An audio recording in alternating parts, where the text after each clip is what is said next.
becoming a real Christian really only happened about 7 months ago. But up until then, this was a struggle. Yeah. That's really recent. Yeah, this was what changed? Man, I've been searching for a long time. I was an atheist, hardcore. Like, I would have debated anybody. You sat me down and debate. This is crazy. Okay, this is really interesting. Yeah. Why did you identify like that? Why did that start before we get into the God thing? Yeah. So a real atheist is actually closer to God than somebody who doesn't think about this stuff. Because a real atheist is looking. Yeah. You know, like most people don't even think about it. They don't really look, right? If you ask them, they'll give you an answer, but they're not really like, for whatever reason, I was always searching. Like, what's the answer? What started all this? So as a young man, I was an atheist because the world evidence to me was like, oh, there's no magic. It's all science and what's in front of your face. It's the physical world. So I was always searching. So that's how it started. And then I eventually became agnostic because, make a long story short, I realized how arrogant I was. Like, I'm pretty damn arrogant to say there is no God, absolutely. So I'm probably more agnostic. Like, I just don't know. I just don't know what the answer is. Yeah. And then about 7 years ago, we interviewed Bishop Barron. He's a Catholic bishop. And I found him because he's really, really smart, and he'll debate and communicate anything openly. And I watched him. There was a clip. Jordan Peterson kind of opened me up to the wisdom of religion. Because at that point, I thought religion was just stupid and whatever. And, Jordan Peterson's done this very well. He's like, actually, there's a lot of wisdom, and it's what built society and civilizations. So it opened me up to the wisdom, but I don't believe in the esoteric or supernatural part. I just said, oh, there's wisdom here. Okay? Yeah. Then I saw Bishop Barron do a video on Jordan Peterson, and I liked him. And I said, boy, this would be cool in my podcast to interview him, ask him these questions. So we went down to Santa Barbara at the time. That's where he was located. And that interview was real questions from me. And now at the time, I know what was happening. But at the time, although I didn't realize what was happening, I was being pulled. I could feel like, this is weird, man. I feel like I'm being pulled in this direction. 7 years ago. Yeah, like I'm meeting these Christians, and they're just such good people. And I just feel like I'm really being pulled in this direction. Like, this is weird, but big part of me is like, I don't believe in that magic. That's how I would have said it. Yeah. But I was being pulled in that direction. So anyway, for 7 years, kind of just continuing to search, continue to dabble, meet Arthur Brooks, good friend of mine now. He's a professor at Harvard, and he's Catholic, but very smart scientist. Met him, and that pulled me closer because he's very intelligent, so he could discuss things at that level. Kept pulling me. Went through some struggles, personal struggles with my marriage, and I just kept kind of moving in that direction, but I never really took the leap of like faith, like God is real, Jesus was real, he did this for us. Never did that. And then I had a crazy experience. Wild, bro. So up until the story I'm about to tell you, I'm teetering, but I haven't really taken the full belief, right? I have a daughter that is going to be 2 soon. She's a year and a half right now, a little over a year and a half. At the time, so she was just turning a year. My wife had noticed some maybe developmental issues with her movement and stuff. Nothing major, like nobody could tell, but moms are very intuitive. So she's like, I think something might be up with the baby. I'm going to take her to the doctors. Took her to the doctor. Doctor's like, I don't know. Let's have her see a neurologist. She took my daughter to a neurologist. The neurologist did an assessment and said, I think she's fine. However, she might have something called spinal tethering. And that's where the spine attaches really low on the sacrum. And what happens is, as the baby grows, the spine will stretch, and then they'll lose function of their lower half of the body. Okay. So if that's the case, we can see it through an MRI. If we do identify it through an MRI, oftentimes we can surgically repair it and there's not an issue. So then we can fix it. However, your 1-year-old's going to have to get an MRI if you want to know for sure. Well, to do an MRI for a 1-year-old can't sit. You ever have an MRI? You're in the machine. Yeah, you sit there. You have to sit still with this machine. Lay there. Yeah. 1-year-old's not going to do that. So what do? They put him under general anesthesia. And I'm like, I don't want to put my 1-year-old under general anesthesia. Yeah. It's not good for their brain. But then on the flip side, if there is spinal tethering, I want to know so we can maybe fix it. So I'm like torn. Like, what do I do? The neurologist is like, I don't think so, but maybe. Like, do I do this MRI? Do I not? So I'm stressed out. I'm like, I don't want to put my daughter under. God forbid, she's got a, spinal tethering though. So I, for the first time in my life, was praying out loud. I've never done that before. So I'm driving to the pediatrician's office and I'm praying out loud. And the way I'm praying is like this. I'm like, God, I don't know if you're real. I want to believe you're real, but I don't know if you're real.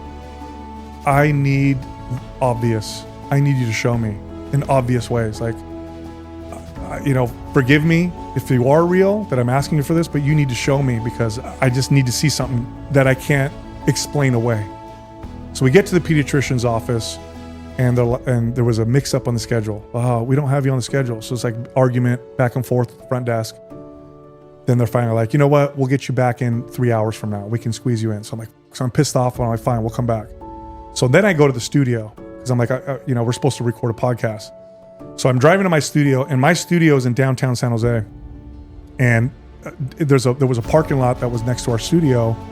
And downtown, sometimes you see homeless people or whatever. So as I'm pulling into the parking lot, there's a homeless dude building a fire in the middle of the parking lot. Okay, so like he's got a mattress next to him. His buddy's passed out on some drug. Who knows what he's on? Yeah.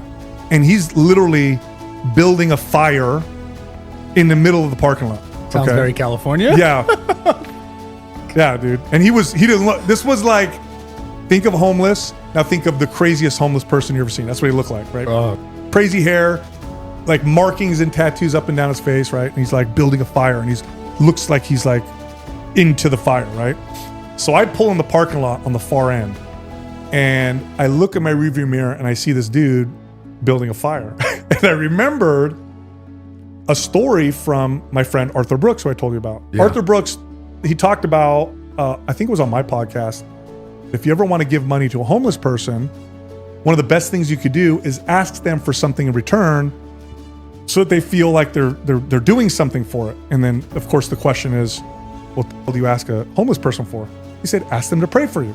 So if you give a homeless person $5, you give them the money and say, hey, can you please pray for me? And what it does is it makes them feel like they're doing something for you. Yeah. And I thought that was profound when I heard it. Yeah, crazy. Time. Right? I never heard that. Right, it makes sense. So I look in the rearview mirror. Remember, I'm praying out loud on the way there, on the way to the pediatrician, on the way to the work. And I look in my rearview mirror and I'm like, maybe I'll ask this guy to pray for me, right? But I'm looking in the rearview mirror and this dude, he's building a fire. Dude is passed out on a mattress. I'm like, oh no, this guy's gonna give me hepatitis. I can ask him nothing, bro. I'm not asking this guy shit, right? So I just walk away. I don't even walk past him. I'm walking away from him, okay? So I'm like, I'm not gonna ask this guy for anything. So I'm walking away. And then I hear, excuse me, sir. Excuse me. Turn around. It's a fucking homeless dude. So I'm like, so I walk up to him. I said, what's up? And he goes, have a nice day. So I said, you know what? I said, can you do something for me? I didn't give him money or anything. I just asked him. I said, can you do something for me? He says, sure. I said, can you pray for me? And he says, yeah, I could pray for you. He said, what's going on? I said, well, we're taking my daughter to the pediatrician today to get looked at. And then he interrupts me and he goes, is it her spine? Shut the fuck up. I swear to God. Shut up. Listen to me, I swear to God. No. Listen to me, I swear to God. No, bro. I swear on everything. I mean, it's hard not to get choked up talking about it. It's true. So I said, yeah. I said, actually, maybe. I said, we're going to get an MRI. We need to see if she has something called spinal tethering or whatever. And he says, I'll pray for you. I'll pray for you. And I said, so after that conversation, I had money in my wallet and I thought maybe I'll give him some money, but I didn't give him any money. I said, is there anything I can do for you? And he said, no. He goes, you've done more for me than society's done in a long time. Thanks for talking to me. Here's a second punch I felt, because the day before that, I had just started reading scripture, which I'd never done before. And one of the first things I read was a story about Jesus and how he said the line, what you do to the least of you, you do to me. In other words, how you treat the worst in society, you're doing that to me. I remembered that right there, because the guy said, you did more for me than society's done in a long time. So I must have looked like a ghost. I walked in the studio, I sat down in my chair, And my partners are looking at me. They could obviously tell something happened. Sal, what's the matter? What's wrong? And I can't talk. I'm afraid of opening my mouth. So finally I start talking and I start to tear up. And I'm tears are coming down. I tell him, that was God, man. He goes, I don't know what that means. But that was definitely obvious. I asked for obvious. He sent me something obvious. So we recorded a podcast after I gathered myself, and I'm on my way to the pediatrician's office. I'm praying out loud again. God, I know that was you.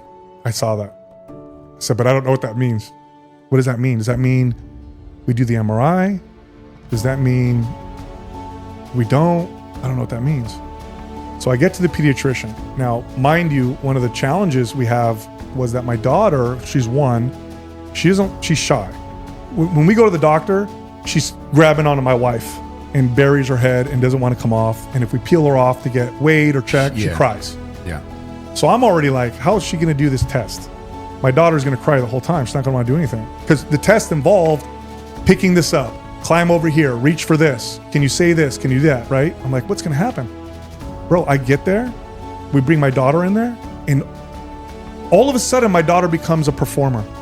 Everything the pediatrician asked, it was like, bro, what the she's climbing, she's reaching, she's laughing, she's interacting for the whole thing. Pediatrician looked at us, she goes, for sure, she's fine. You don't need to do a test. And that was it, man. I was like, that's it. I'm a Christian, 100%. And that was it from that point.